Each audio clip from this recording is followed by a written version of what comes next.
Hello and welcome into the SorareData NBA Strategy Show. I am Andrew Laird. You can find me as Lairdinho on Sorare, at Andrew M. Laird on Twitter. Joined once again by the fine gentleman from Sorare First Pitch, Alex Hooper, TiltCityFC, at Lex Hooper on Twitter. You don't need the A. Or maybe the A is the, what is that word? It's not an ampersand. It's not an ampersand. I was about to say ampersand, Yeah. but it's not. I don't know. But anyway, at Yes. Lex Hooper. We have Keith Jamison, Gald Guy 231 on Sorare, still really disappointed in himself for doing it, at Gator Guy 231 on Twitter. Gentlemen, today I feel like the conversation is one that I think a lot of people thought, or like we were going to go in one direction, and I think that I ruined it by calling this the Kuminga Conundrum, because I feel like the way that people buy cards and look at sort of certain, like really the tier one cards. Like I'm going to buy Giannis so I can play Champion Europe. And it's like, all right, I bought Giannis. So like, that's what I'm going to play every week. And the more that like we were talking about our own lineup constructions, it's like, it's actually the really, I don't want to call them bad players, but lower L10 players like each game week that tend to make you decide like where you want to go each week.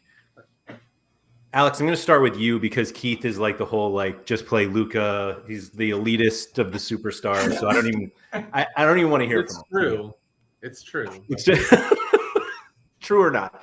But anyway, Alex, what, like for each game week, and actually let me go back a little bit because you do projections for Sorare First Pitch. If anyone has not joined that, the Patreon, go do so. At Sorare First Pitch, at Sorare FP on Twitter is probably the easiest way to get started there. But do you kind of see guys that maybe are like projecting a lot better, and you're like, if I got that guy, then I can do all of this, which obviously leads to a road of many different directions. But like, where do you go like when you realize like maybe you have one of these cheat codes, or if you don't have one? So I think I said it last week. I'll say it again because I'm trying to live it. I say it, but it's more of a do as I say, not as I do. If one of those values isn't one of my first three guys in my lineup, then I don't try to stuff them in. What I've been trying to do is not buy more cards. What I've been trying to do is find comparable people in my gallery and talk myself off of like, oh, Jalen Brunson's on a 44 and he could put up a 60, but Jimmy Butler's on a 37, but he could put up a 60. And if I get that extra 7, what can I do with that? If I have the guys already and, there's like a 8-point difference in my projections, I'm more likely now then to just be like, screw it, let's ride with Gabe Vincent or whoever in my gallery it might be. I used to chase, though, and it never worked out for me. So I'm kind of done doing that. But I did it last week for Underdog. Plenty. I bought 2 guys for Underdog, and it was like, ooh, I'm like a piece away. And then I bought another guy. I was like, oh, but if I just grab, I don't even know who it was. And I won a T3, so it was fine. But that's so rare, though, by the way. Like, that's like so rare. just right. Like, I'm going to buy one guy and it turns into 4. Well, no, it's like, I just need one. And you're like, well, if I bought him, I need to upgrade him. Oh, if I bought the 2 of them, why am I not still playing him? Right. I thought you were going to go with the whole, like, if I really like this guy and contender, so I should have 2 of them, which may be the reason why I own 2 Jonathan Kuminga limited cards. I do it in limited. I don't do it rare, but I have done that plenty. I was like, yeah, well, I had 2 Jetty Osmonds. Didn't play either last week, by the way. After all that. The worst. I really like this comment from Jeb. Wenyan is the new cheat code because I happen to have a Wenyan Gabriel. I don't know if that's actually true. I haven't even looked at anything for this weekend. Laird, you're welcome for me recommending him like a month and a half too early. I just sold mine. I think I recommended it to Laird when, like, before he actually started playing. But like I thought he was going to, and I was just wrong.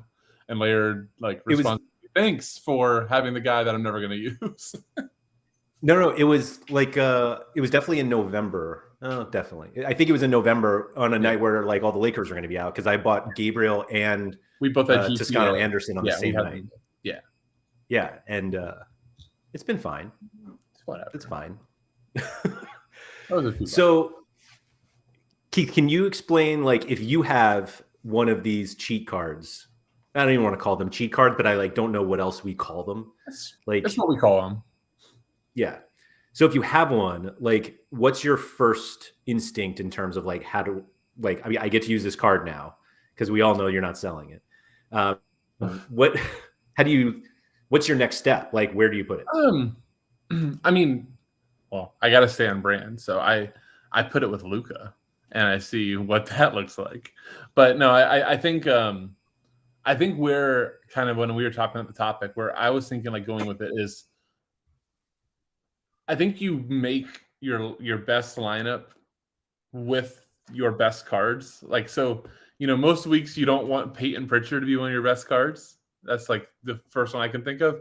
But if it's a week that, you don't have Marcus Smart, you don't have Derek White, or you don't have Malcolm Brogdon, or like you don't have two of them, you go, hey, for the value, Peyton Pritchard is one of my best cards to outperform his L10. And my other best card is possibly Luka. So let me see what the two of them look together.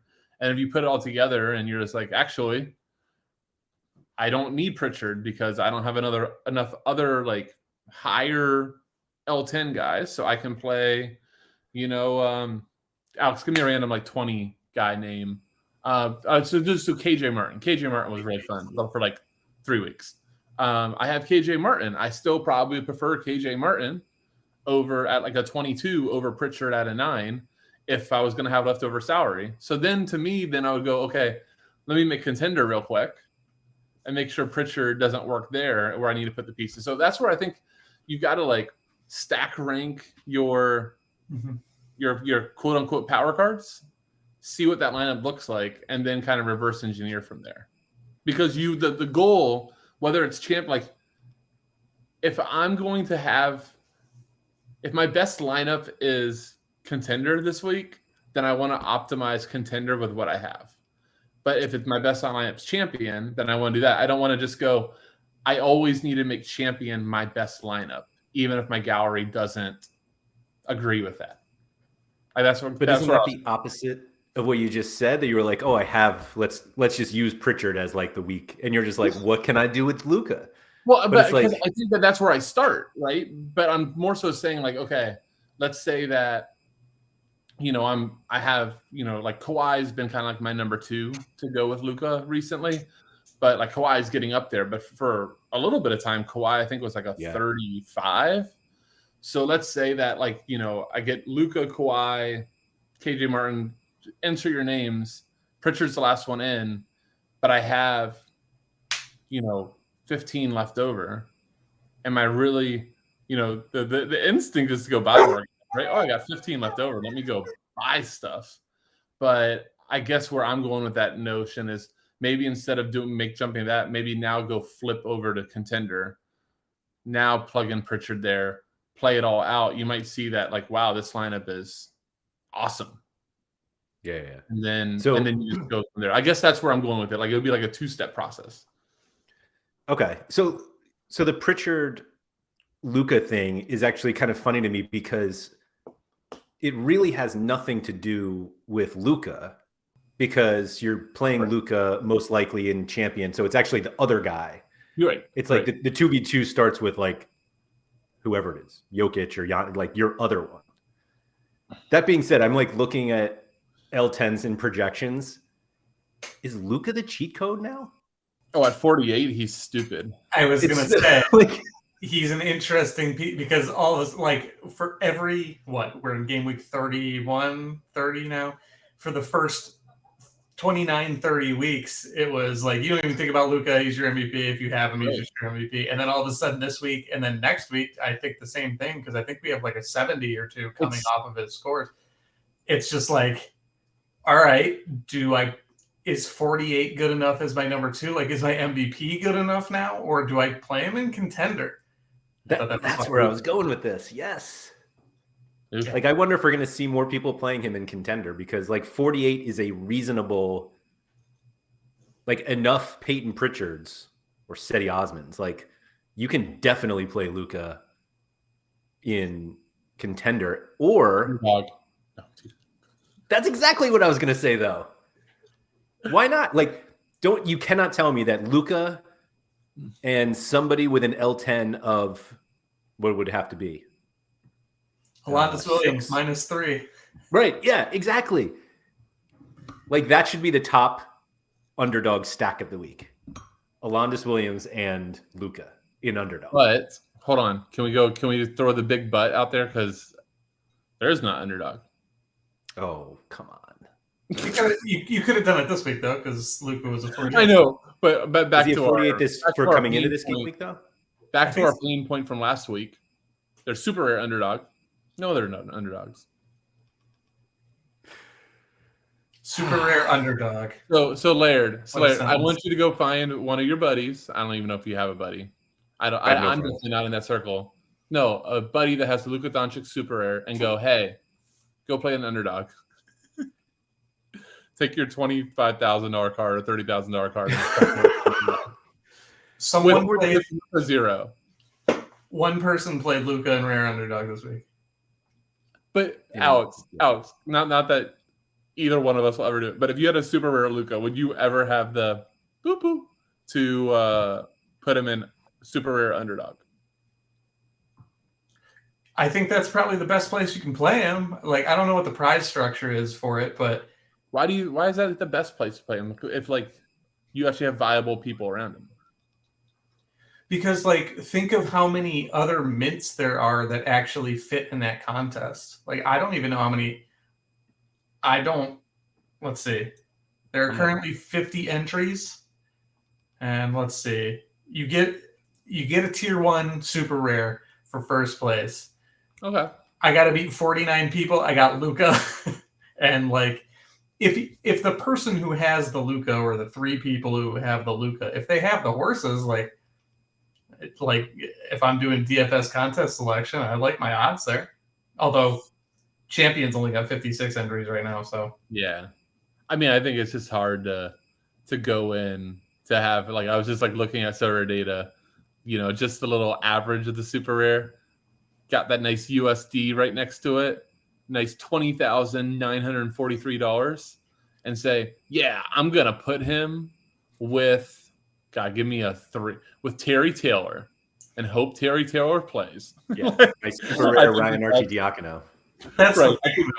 I think that's always right. Hold on, Laird. Let me go to Laird's gallery and offer him $1,000 for Ryan Arcidiacono, so I can play Luka. And I'm not criticizing Alex. I think that like that's just like this like risk tolerance aspect that you're like, do I really want to do this with my alpha card? So really quick, the one person who played Luka and underdog. Yeah. It's Luka, Ish Wainwright, Dalen Terry, Johnny Juzang, and Buddy Boeheim. Oh, I know one guy. So Ish Wainwright put up a 29.5. What? Ish Wainwright? Yeah. Who's going to win? I know Ish Smith. He's an 11th. Ish Wainwright. He's an 11th with 3 zeros. Well, I mean, because he got 29 from Ish Wainwright, who I didn't know existed until 1 minute ago. Ish Wainwright plays for them. He gets minutes. Like the other 3, like I wouldn't play that lineup in super rare. But the fact that this whole he plays though. I mean, it's like the last 5 games, 2, 5, 13, 0, and 19 minutes. I mean, the 19 minutes, obviously, there you go. That's all you need. I thought you were going to say that those were his scores, and like I would take that any day. I was like, bye. If you told me that Ish Wainwright was going to get me 19 points in an underdog lineup with Luka, I'd be like, yeah, let's do it. No, but so here's the funny thing. We got like actually like perfectly on topic to what we wanted to in a weird roundabout way. But like, see, this is the part, like, I think obviously we had a whole episode, I feel like last week, on more competitions. We need more competitions, so we have more decisions. And then I was on a football stream earlier today where it's actually we have so many competitions in football, it's almost too many decisions, right?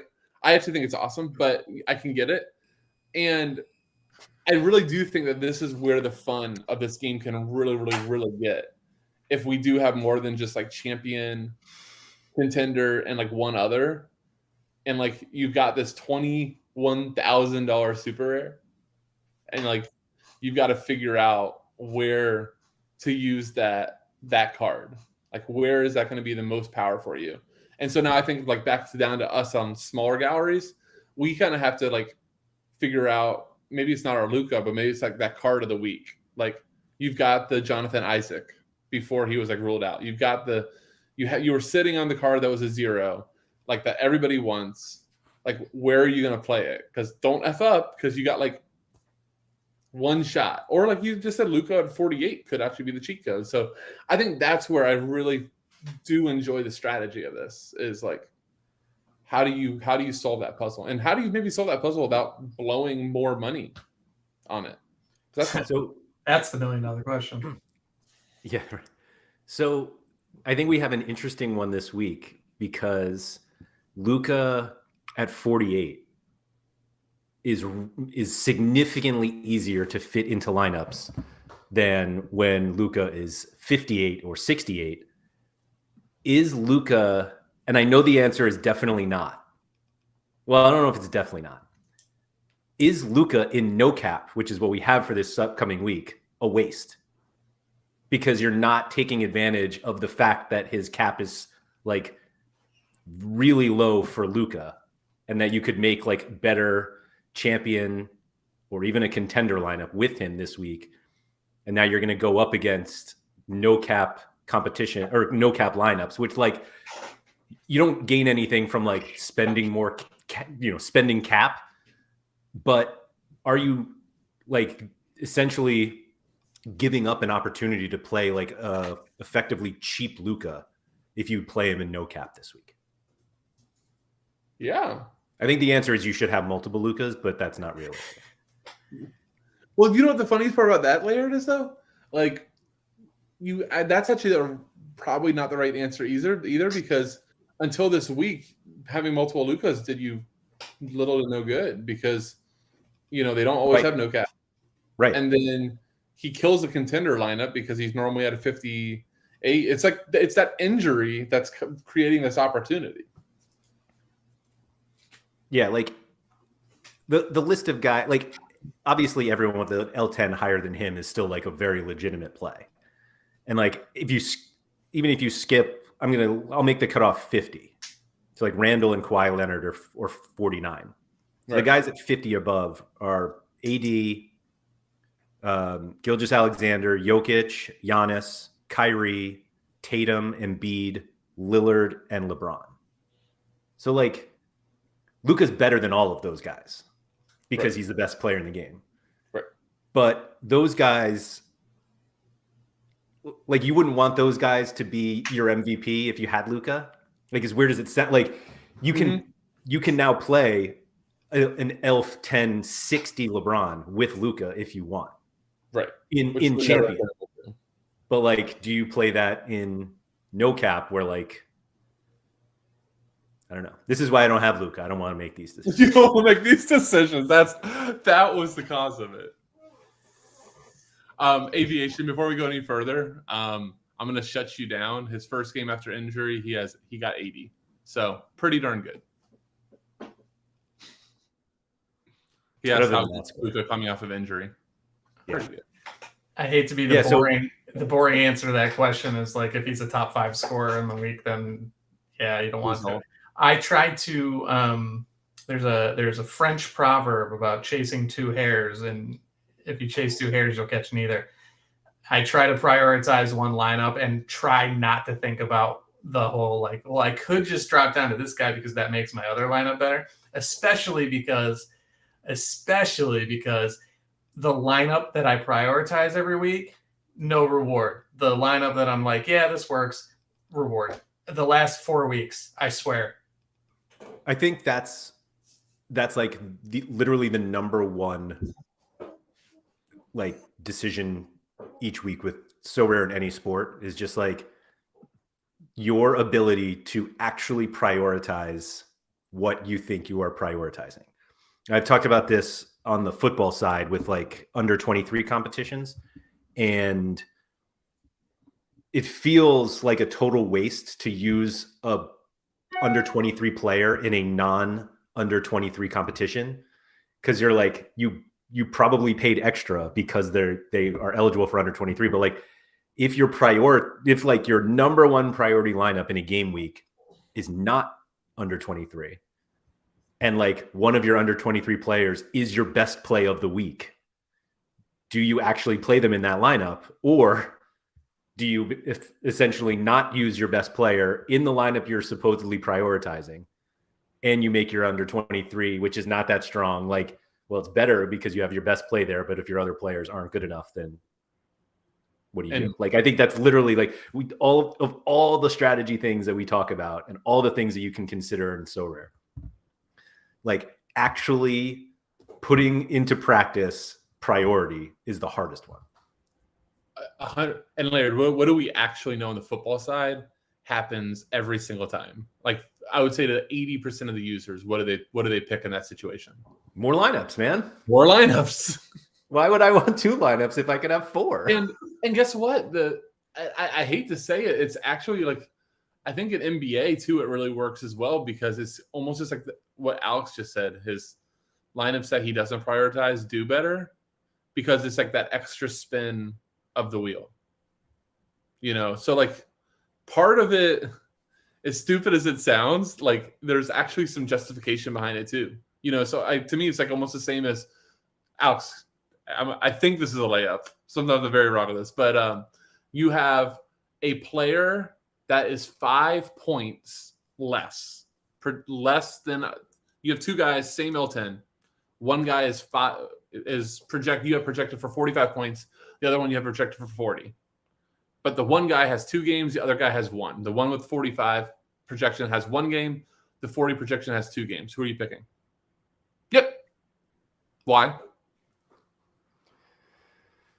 Muted. Oh yeah, you're muted, Alex. Muted. 2. the guy with 2 games, because the guy who projects as 40 can put up a 45 and a 35. The other guy could put up a 40. He could put up a 0, but I at least want 2 cracks. I want an extra spin. So I mean, like, Laird, I actually have a hard time like saying it's wrong anymore. I used to think it was very wrong, and now I'm just like sitting here. I'm like, no, I kind of want the extra spin. But you make that decision based off 2 players you think are comparable. Like, you're not actually taking like a worse player. I just didn't the example I just kind of give work there. I mean, I said that he's worse. He just has an extra game. Yeah, I guess I was just considering you thinking like 2 points worse instead of like 10. I mean, honestly, Laird, like the way I've been seeing NBA go out, like I'm trying to give you a good example of one. Would you? Hold on, I'm gonna look at my lines real quick. So, like, I actually had a really interesting one. No, it doesn't work. But like, who would you want to have, Laird? Here's a good one. Would you want Bam on, let's just say Bam on 2 games, or Kyrie on 1? Those are very different. Yeah. Players. I would probably, like, I think I would play Kyrie, and I would like regret it as soon as it locked. like immediately. I would just be like, I really messed that up. Alex, what would your answer be on that? Until about 2 weeks ago, it probably would have been Bam. But right now, Kyrie's upside is so high that, like, sure, if there's such a gulf in potential upside or like conceptual upside in my head, I'll go with the guy with 1 game. Like, if I look at my gallery, if I have Dame on 2 games and Shea on 1, I'll play Dame. How about Brunson? How about Dame versus Brunson? Brunson with the 2 games, I assume. Mm-hmm. Probably Brunson. Yeah, See? I think I would play Brunson. Which seems insane, right? But like Laird, back to like your example with like over to football, like so that's probably comparable, right? For sure. Like, I mean, Dame was actually the perfect example. Like, wasn't it last game week, 2 game weeks ago? 33. He had 1 game. Yeah, dropped. What was it, 33? Yeah, last game. 33 and like he gets like 100. He had a 79 this week or something like that. But you know what the craziest thing about this whole conversation? Like, I remember one of our first streams talking about it, and I was like adamant, like anybody that disagrees with me is wrong. But like, you take the projection, not the games played. Games played doesn't matter. And now to me is like, I'm like anybody that has 1 game, I'm like, you're dead to me. Just I'm not. And then I'm like, the final decision. I'm like, really? I had to play this guy on 1 game. There were a couple of weeks where I just sorted out all the 1 gamers. But I didn't see that coming. Yeah. I think you can sort out 1 gamers in midweek. I think like I haven't looked or like run it back, but I'm fairly sure the ceiling on scores is much higher when you just add that 4th day of competition relative to the 3 over the weekend. But I'm more like last weekend there were like it felt like 4 or 5 teams who had 2 games, and I was just like, yeah, whatever, just throw it, just whoever, just get out there. You have a better projection, 1 game, whatever, I don't care. But then midweek rolled around, and it was like I had someone with 1. He was like the only guy in my gallery with 1 game. I'm like, go ahead and train, pal. Well, think about this too. Like, I know we never talk about baseball, poor baseball, but like, but baseball, like the little bit that I did play, like 4 game weeks, as many of those as I can get. Yeah, a little different. Baseball's cumulative. I know. Yeah, I know it's different because it's cumulative, but I mean, it's the same. It's the same concept. That's more of a trap in baseball. It can be a trap because like they never play those all 4 games. Dude, it's the same in the NBA. When was the last time somebody had a 3-game week actually played 3 games? I think it was Bam. He's the only player on the Heat who continually plays.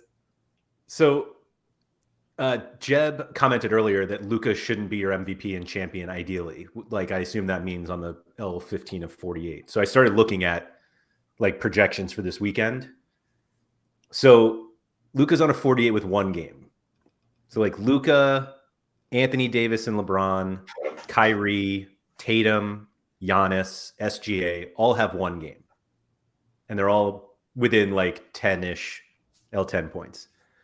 Lillard, Embiid, Jokic, and Julius Randle has 2 games. Would you rather 2 games from Randle or 1 game from Giannis? I'm probably getting fired here soon, but I'll take Randle all day. Not even thinking twice on that. I don't play Giannis.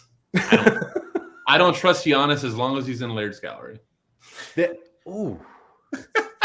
Teasing. He's fixed now. Your time has gone. No, I don't trust Giannis enough this year. Like, do you take 2 of Embiid or 1 of Luka? Luka.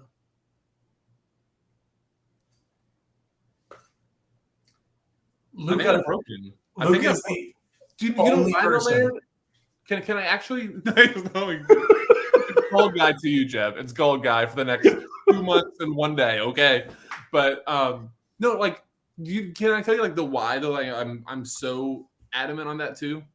Is I think it's Luka. If it's like a Friday lock, Friday lineups are out. Luka's in. There's just been too many guys on a Saturday with 1 game and they get a rest day or they got the cold. Or hell, I'm supposed to be in Vegas right now and my wife turns up with COVID, right? Like there's just all this craziness that goes on. And I want the extra spin of the wheel because a 0, I'm dead. The game week's over. So you're actually much more concerned about the fact that that it's a 0 instead of a 33. Or get hurt. Sure. I mean, or get blown out, or Yeah, but getting hurt, like you get hurt in the first of 2 games, like then it. I mean, some guys come back the next day, or freaking go way over into NFL football, or Giannis, like I was talking with my DFS partner last night. Like, do you guys remember this? So Giannis played Charlotte last night, who is like, we've talked about the Charlotte flowchart. How many points did Giannis have the first game against Charlotte this year? Not a clue. Want to guess? 33. 50. 33 and what? 50. Let's see if anybody in chat goes. Give it like 1 second. This is too bad of audio. He had 8 points. Oh yeah. He got Bill Maher, or what's the Cowboys? Maher? Yeah. Couldn't make a shot. Couldn't play. He finished with like 11 silver points. And like we were like last night, I was like, oh my God, is this going to be like a repeat?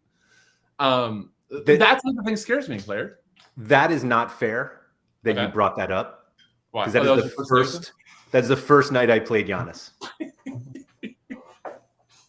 And like the greatest matchup on like paper that you could expect. Yeah, that hurt. I'm also looking at this price graph right now with my yellow dot. Oh, but I guess I'm just bringing that up. That like just like really bad nights happen for these players or for the teams. Like Milwaukee lost to Charlotte that night by like 35, which makes no sense. So I do think that just having just more chances at it, I'm willing to give away projection for, we just talked about this with, wasn't this like a solution suggestion on football for the Asia cards that got? Best ball. Yeah. I think Sean actually said he would, what did Sean say? Sean said he would give away the 8 game weeks or whatever to play best ball with him. I think that's legitimate. Yeah, I guess there just has to be a point. I mean, there obviously is a point, and I'm just like curious where you like how far the gap is, because you're not going to take a significantly worse player just because they have 2. Right. So, and we could go through examples like hold on, here you go. Here's a fun one: Ben Simmons or Joel Embiid. That's easy. Like never Simmons, it's right? But to your point, me 50 games of Simmons and 1 of Embiid, and I'm taking Embiid. Exactly. Like so, we all know there is that line, but like when you're giving like these elite guys, like I think Alex hit it spot on when he mentioned upside. Because if you're giving me guys that have no upside, and maybe Bam was actually a good example, and maybe Bam was the wrong answer, but you're giving me these limited upside guys, those are the ones that maybe the extra game week or the extra game, is a little bit. That's why, Kyrie was your example, and I'm like, Kyrie has upside, unlike a lot of players in the league, so like that one felt easy. Well, and then the second question was like, what was it, Luka and Embiid, where the floor for Luka is so high, like he's constantly in the 60s, like he or healthy AD, like full playing time AD. I don't know what that is. There's no such thing. What is that? 34 minutes. Speaking facts here, please. Yeah. I trust them. I shouldn't even put Luka and AD in the same conversation because AD can put up an 8 very easily. But I will take those floors and just be like, at least I know if he doesn't have a good game, like he's at least going to have a 48, 50, and I can still maybe sneak into a T5. But I think playing someone, yes, exactly. I think playing somebody who could miss a game it can be as bad. Like if Damian Lillard puts up a 33, I know I'm not winning anything anyway. The margins are too close. Right. So I don't know. I'm going to roll the dice more times than not, I guess. Although I think that's counterintuitive to what I was just saying. But it's like anything, it's a case-by-case basis. I'm struggling to find like a perfect 2v2 on like who I would be absolutely stuck on if I had 2 games versus 1. But it's hard to come up with anything. Well, it's 2 games of somebody much worse than the 1 game of one person, right? It's not like comparable. Right. Yeah. I like this comment from Mike that the conversation becomes about what your goals are for the game week. Yeah. If you're aiming for a tier 4, I get a lot of the 2 games versus 1 games, but I want ceiling. And like, that's where like that goes back to the Kyrie one. Like Kyrie's ceiling is just so high that if you want to go for if you want to try to win, Right. It feels like that's what you should be focusing on. I like that. So if you wanted to have like a comment about earlier, I don't know if you want to take this. So I actually did have the whole owning a Giannis and a Luka. I had that whole debate this week because Luka was 48 and Giannis was 52, and it felt really weird putting together a lineup that Luka wasn't in the MVP. No, that Luka was. So I ended up settling on a lineup that Luka was my MVP At 48. At 48, which felt like Alex, the lineup is going off, so I'll take away those head shrugs. But oh no, Dwayne Washington just got cut. I know, I saw. I was laughing at that for saving Lee. Yeah, sorry, I just saw it. I didn't mean to railroad. He's free. He's free to go to somewhere where they like this town. But so like it actually was like counterintuitive. It was like the DFS thing, Laird. You know, when you play DFS, you have to use the salary cap. Yeah. Like you love your lineup, but you're like, oh my goodness, I have 900 left over. I must upgrade because why wouldn't I use this? So I was like sitting there like, am I really giving away a week where I could play Luka as like my number 2? Like I can play Luka and Giannis together. And it kept on being that I thought that Schroeder was my cheat code-ish because we knew that he was going to be like the guy for the Lakers the first game with no LeBron. So I was like, okay, Schroeder is going in this lineup. Luka is going in this lineup. And what ended up having to happen is I played Kawhi, I think was on 45, 46 instead of Giannis because it fit better. And I was like Laird. I submitted it. The lock happened. I'm like, oh, I'm such an idiot. And Kawhi put up 72 and Giannis put up 60. So it worked out well. But I want to like circle back to that Luka, like you shouldn't be an MVP. I think that just depends on the build because it feels like you shouldn't lose that spot. But I wasn't buying a player this week. Alex and I have like made a pact that we're like going to try to stop chasing too many things. And it fit better. That was the answer. It just fit better with Kawhi. And I'm like, what's the real difference between Kawhi and Giannis? I'm like, a few MVP awards. Maybe ceilings. And I'm just like, oh, I'm so stupid. But the lineup works. And then he outscores him. And I'm like, oh, I'm a genius. I'm so smart. I was starting to laugh because I was thinking that you were like, we made a pact. We weren't going to jump in any more cards on Sorare. And then Sorare's like, we have the Premier League. And you're like, oh. But anyway. No, that doesn't. I think it's more so that I think all three of us have discovered this. When we like go after these cheat codes, I feel like it just starts this like downward spiral.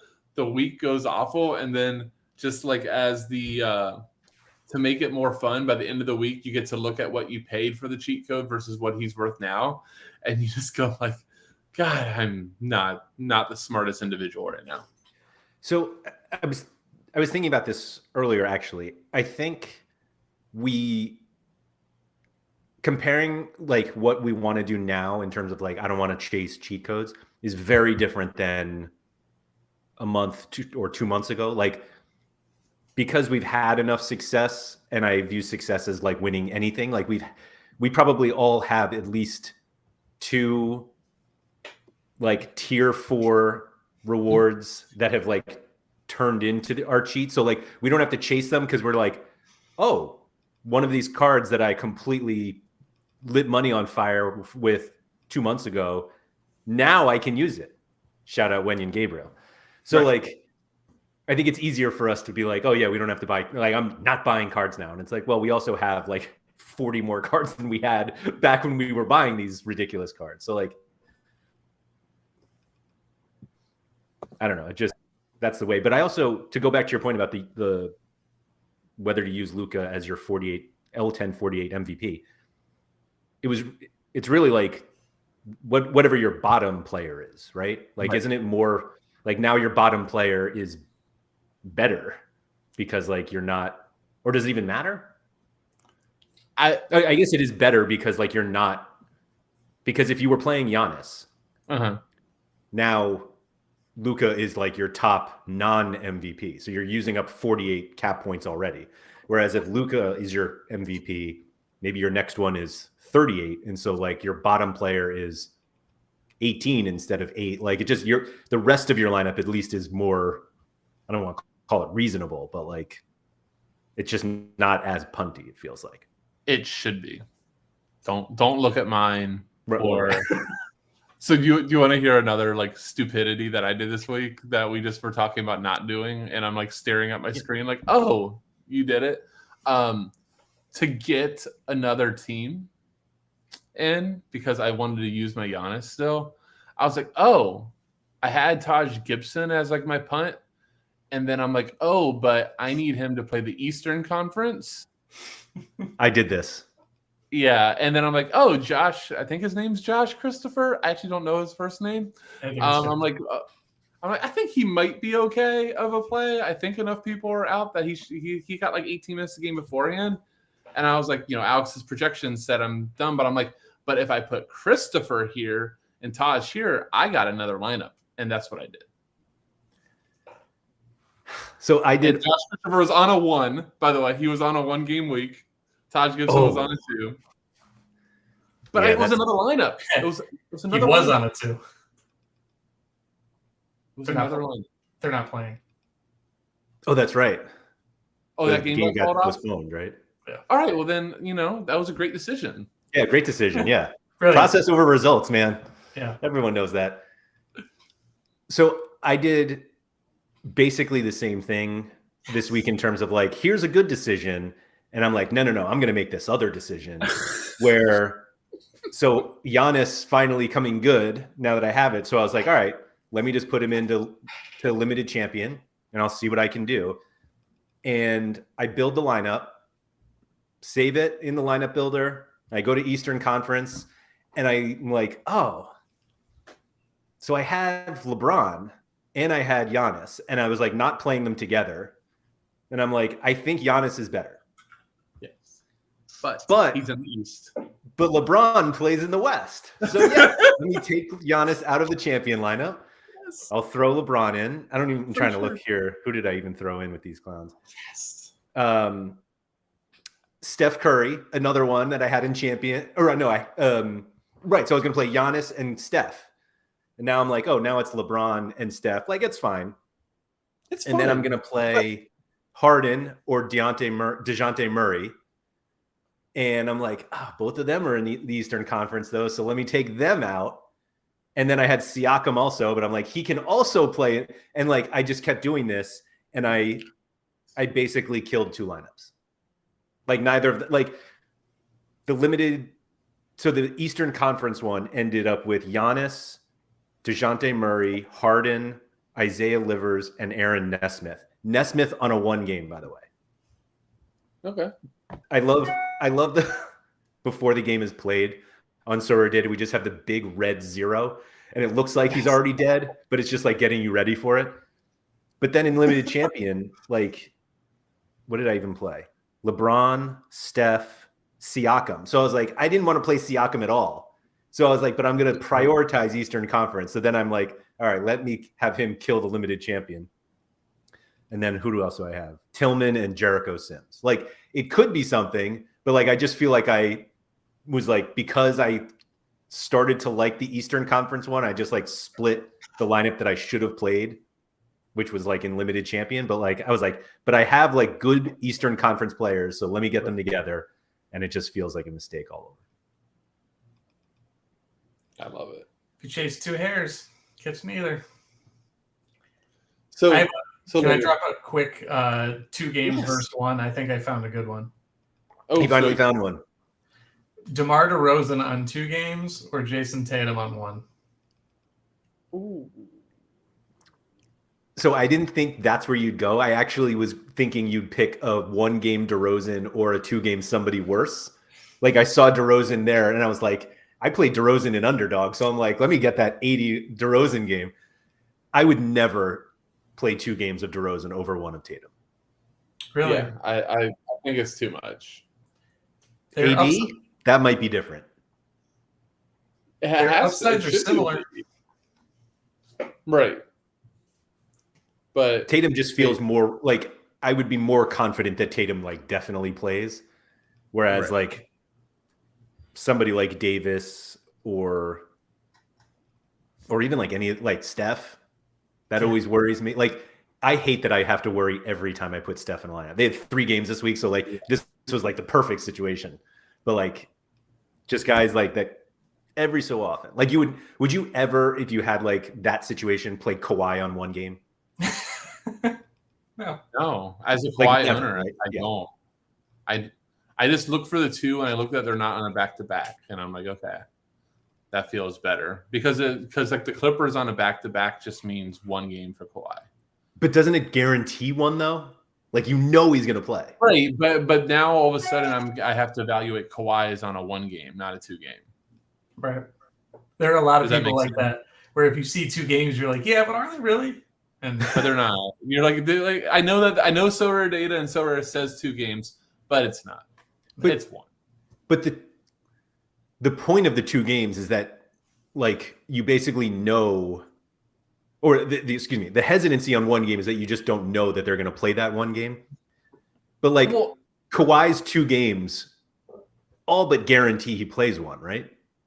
Right, but I think where I wanted to go with the 2, and there was somebody that said good in a chat as we get more and more entries that upside is that much more important, which I agree completely. But I will also say you have a better chance of catching that upside by having more games played. So that's like fair. Yeah, it's not that easy transaction. It's not. You guys' Dame example earlier was perfect. Dame is, I mean, Alex, I don't have your projections up, but I mean, Dame has to be up there in terms of upside because I mean he's now hit 100. It's only what he, Embiid, and Luka have hit 100. Yeah, he's up to a 87. Okay, so he's top 5, top 10 6. upside guy. 6. But like you guys said, he had a 1 game week. You weren't not going to play him, and he drops to 33. The lineup's dead. I've had the question. I've had it often where I have to pick between Lillard and Shea. One of them's on 1 game, and that's like both of them are prone to some stinkers because like God knows what the Thunder are doing with their rotations any given day. So he could play 20 minutes or he could just decide he's dishing off. So it gives me pause every single time. And I'm just like, 2 games. I don't care. Just give me 2 games. And at least I don't have to worry. That's the thing. Like, I don't want to have to stare at my lineup all weekend and just stare at the 1 gamer. I can't do it. What's your reaction?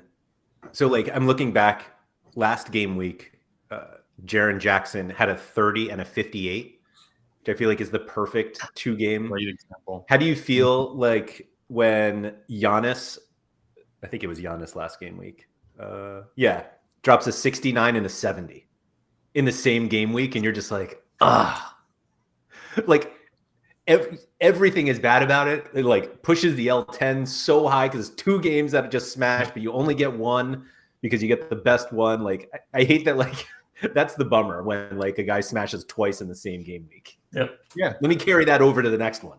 You remember episode, I want to say 1 or 2, when I was just like, I think I used Draymond, and I'm like, you just want Draymond to have his ceiling game to 1 game and then to punch somebody the next game. But after he plays a minute. Yeah. Play 1 minute, kick the ball out of bounds, early, turnover. On the tip. Right. But get the turnover. Like, give me a -2 while you're at it, and then get thrown out. Like, that's what I want. Yeah. That's a game week right there. Yeah, is that so much to ask for? Is it? I mean, did Kuminga, to go back, Kuminga, did he do that? Or, we always joked about the Kuminga thing at the beginning, and what made him so great was the, like, 2 or 3 minute cameos where you get 0 or get 1. And then he became part of the rotation. And, unfortunately, he, that raised the floor too high. Yeah, there's like no one who's stepped into that role either. There's not one guy who just like it was Naz Reid, and like maybe when Cat comes back, he'll get suppressed again. But no one has that like mini role blowout game, and then all of a sudden, when one guy is out, they step into huge minutes. Although I guess it was more than one with Kuminga. Maybe it's Jetty. Maybe Jetty's that guy. Well, no, but to your point, like if we've talked on the show too about like buying backups and that type of thing. But some of the backups probably have too good of L10s. Maybe the next secret is find the DNP guys that are coming, or like the 13th off the bench guys. My boy Nickeil Alexander-Walker's still looking good for that as soon as Conley gets shipped off. I had someone offering me a gnaw for Taj Gibson, and I didn't take it. But I thought about it. Oh, I don't think about trades too often. That was the one that I was like, I might do that. What are we looking? Yeah, okay. Is that Kuminga early? This is early season Kuminga here. Right. The great. That was the GOAT time. It was great. And then I think this 29 was like a known. Like everybody sat, and I think we knew it, right? That's probably when I bought it. Yeah. And then all of a sudden it was like, oh, he's getting a little too good. Yep. Where are our Reds? Oh, that's who was hurt, maybe. Yeah, he was hurt. Okay. And now almost an unplayable L10 of 20. My God. Like he's not even fun when everybody's out. You're like, what am I projecting him for? 25? Right. So Steve Kerr, help us out here. You're right. The worst news was them saying he should be part of the rotation now. So can I completely take us off topic? Just I had brought this up. No, we don't do that here, Keith. Sorry. No. Yeah, specifically, I don't. I'm always on top. But it just happened to me of a Sorare thing. There's lots of Sorare pain. This is one I hadn't thought about, but you get the notification. You're like, ooh, an offer, and it's just was not sold. The worst part is that I set my I'll post a ton of cards on at once, so I have 9 or 10 notifications. I'm like, whoa, yeah, just not sold. You're like, well, and the only problem is if it wasn't that, it's actually like football. One of your guys got a really good transfer, and you got inundated with offers, and you're like, I gotta delist him quick. Yeah, right. I was gonna say I hate bad trade offers more than the not sold, because not sold, I'm like, all right, I didn't completely screw the pooch, but it's the times where I log on and it's like, Wenyan Gabriel sold, and I'm like, oh yeah, because he's actually going to play now. I hate those. But what I hate was, yeah. What was it, JTA a few weeks ago or something like that? The one that's really bad is when the 2-minute buffer is up, and it takes about 5 more seconds to see that the trade happened. You're like, oh, I messed up. Yep. I screwed that up really good. Yep. Yeah. It's fun. Did you, Keith, have you looked at lineups for this weekend with this Luka 48? Alex, was he 48 coming into this midweek too? I believe he was 48 this midweek. Oh, he was. I'm going to play with it right now. How I can play with it right as we're going. He is my 4th ranked player in my gallery on L10, which just feels wrong. Hold on. There's no reason for you to do this by yourself. No, we can be lineup builder on that. That'd be fun. For those who are unaware, oh man. Gator. Oh no. So bad. It's so bad. Oh, I hate my life. So those of you who do not know, you can do the lineup builder for other people's galleries too. If you just pull up their. Oh, I did not know that. Yeah, that will help me. That will help me in there particular. you go. So, yeah, that's wild that Luka is 4th. He's 4th. Let's go. Oh wait, let's go to champion here. Yeah, go to champion. So you said for this week was Kawhi. So Kawhi was under 48.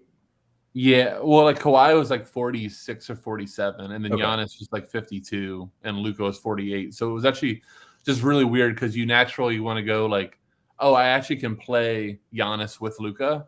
Let me do that. Or the other guy I was considering was Kyrie. So But before we go any further, I want to do this complete the lineup. Do you think Luka stays as the MVP?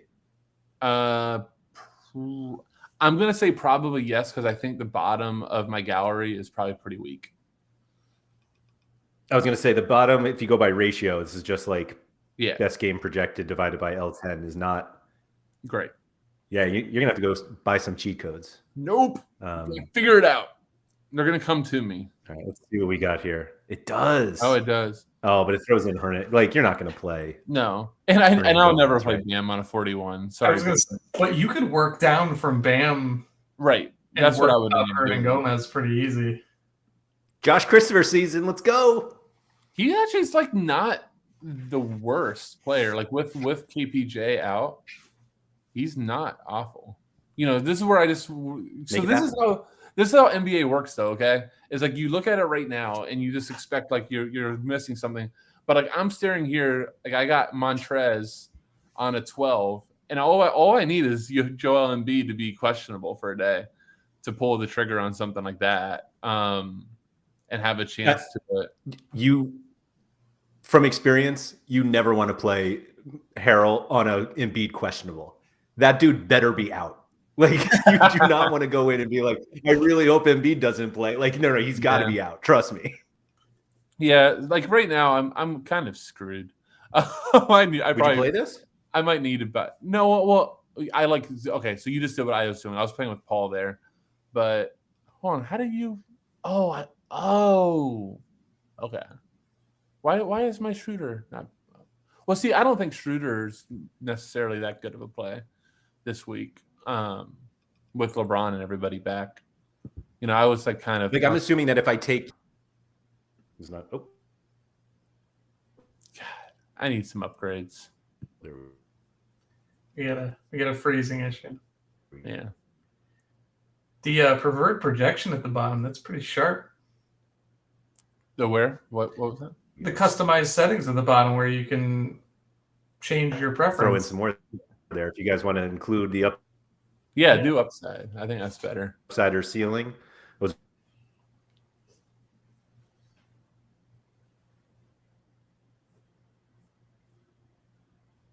do you prefer?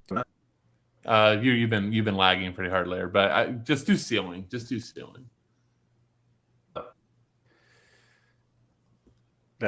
That's it. So while it jams, it just because it takes everybody's top game. So just do upside then. Let's see. Yeah, I was gonna say ceiling is gonna give you more downside guys than not, or more low L10 guys than that. It still does the same. I mean, see, like that lineup's not that bad. I mean, and you know what's kind of cool? Like I had said that like I want to like stop buying player. Like I want to stop. Personally, like for me, Alex, I don't know if this is the same to you. I'd love your opinion. What I'm trying to like get out of buying are like the Josh Christophers.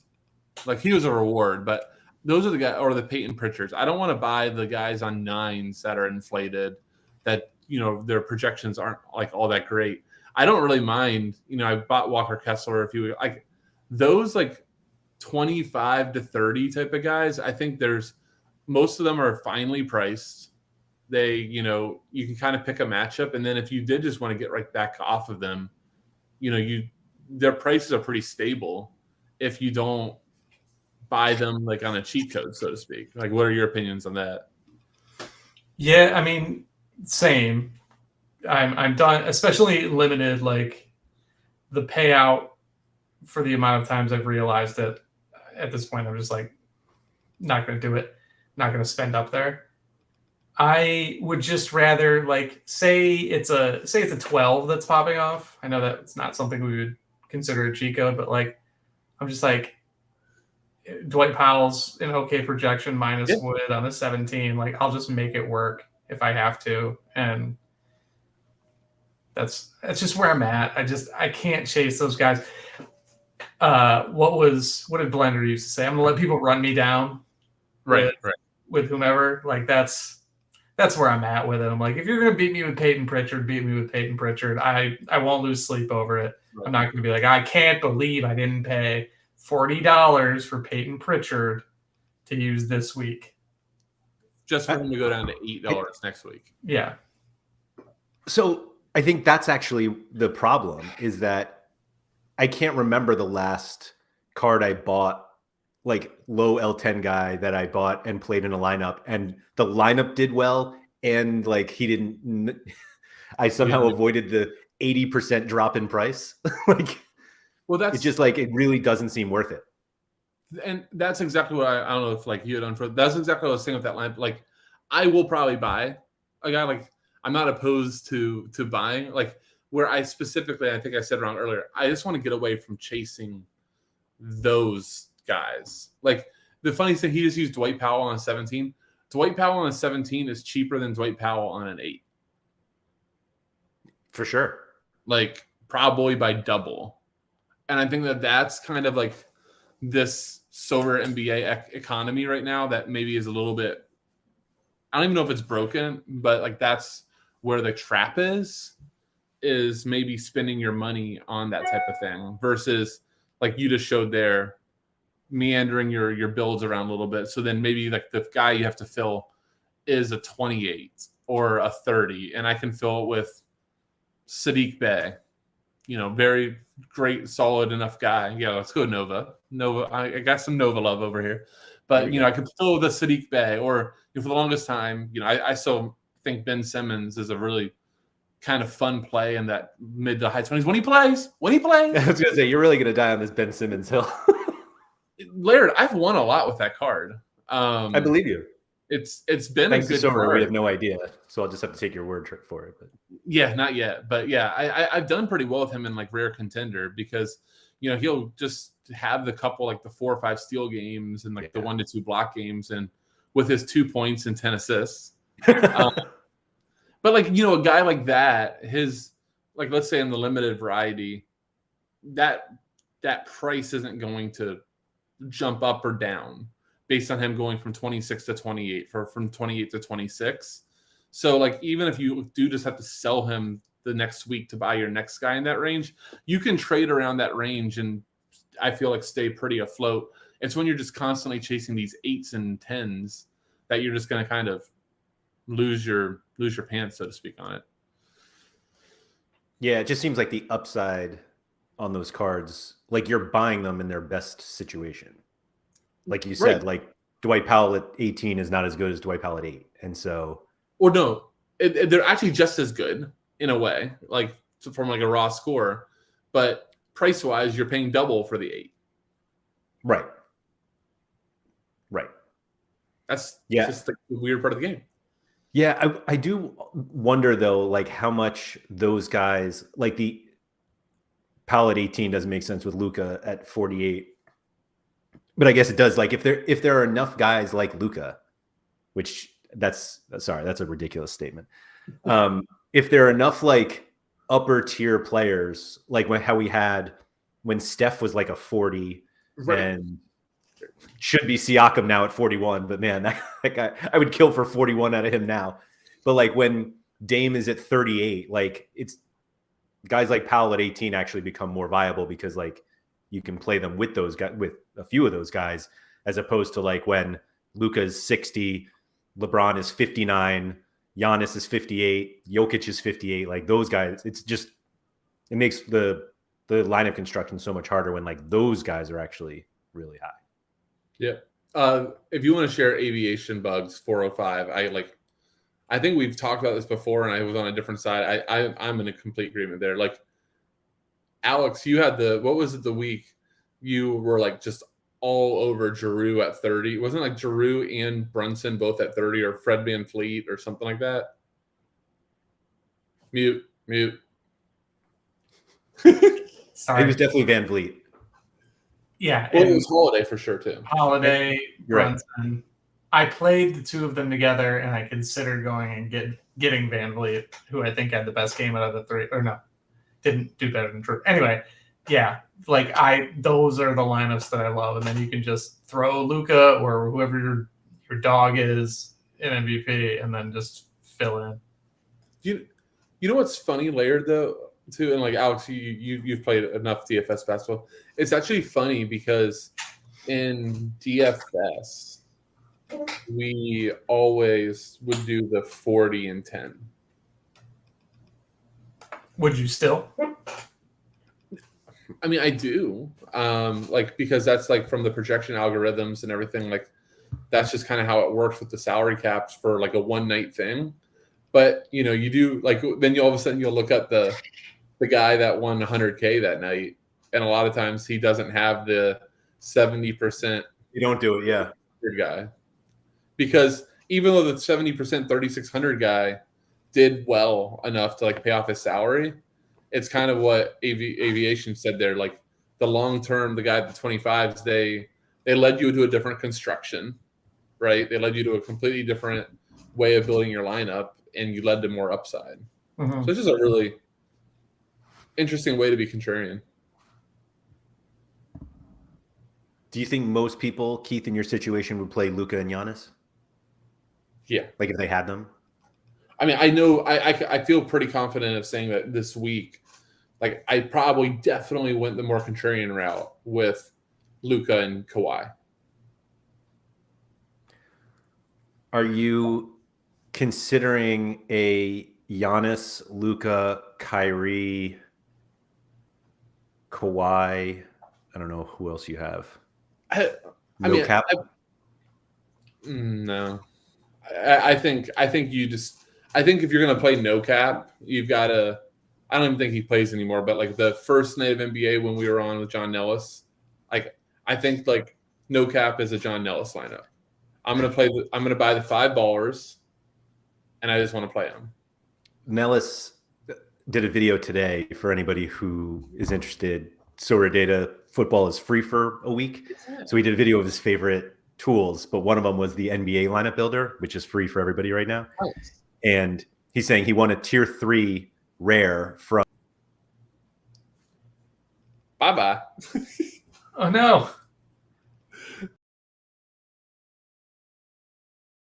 That was a cliffhanger. Sorry, guys. Sorry about that. I don't even know what happened there. But anyway. I got to know who he won. So you said the tier 3 rare, and then out. He won a tier 3 rare, and maybe it was a tier 3 limited so basically like limited champion and contender. He won like just from using the suggest a lineup button. Like he pushed the button, submitted the lineup, and won. And so I was like, oh, there you go. So in answer to what you were saying about the no cap, though, like I think the competition should always be there, and for people that just want to buy the 5, what they consider the best dudes, and don't want to worry about the L10, they should just be able to do that. The one thing I wanted to point out on the no cap this week. So limited champion has 1,150 prizes, and basically half in no cap. But the rare champion and rare no caps are much closer. Oh, wow. 295 to 225 is pretty close. Can you break that down, though? Like, this is one thing that I was doing with Quinny and Stitch earlier. Can you show the tiers? So I actually think no cap is better this week than rare. Like rare no cap, I think is better than rare champion, because we have, what is it? 5 tier 1s. 75 tier 1s. Oh, I'm sorry, I read it. No. 5 tier 1s. Sorry, I hate that they do that too. Yeah, so it's 5 tier 1s, 20 tier 2s, and 50 tier 3s. And that's champion. That's no cap. But like you cannot win a tier 1 rare in rare champion. That's stupid. And so if you wanted to win a rare Luka, you got to play no cap. That's kind of wild, especially the way play a Luka to win a Luka. Did you talk about this with Andy or Sean Laird? It was a football one. Anybody that like plays NBA, you should even like just learn football because there's strategies to learn from it. But about the progression system, how it's kind of broken in NBA because you need 5. Yeah, like you have to wait a long time. Well, now that's kind of in football. If they ever got rid of pro, is that like rare champions kind of messed up because it's supposed to like progress you to super rare, but you win 1 super rare. Yeah, and you need 5 top 10 finishes. Right. Which is really borderline. It's hard. impossible. It's hard. Unless you use Alex's Sorare FP projections and then SorareData's lineup optimizer, and you're done. Yeah. Yeah. You just be printing tier 1 rewards all the time. No problem. Look. Just like me. Yeah.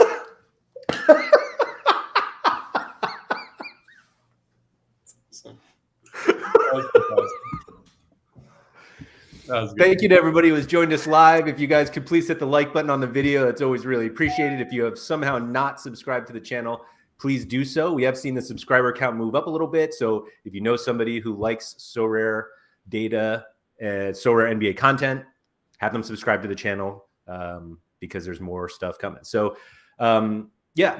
Unique auction, Laird.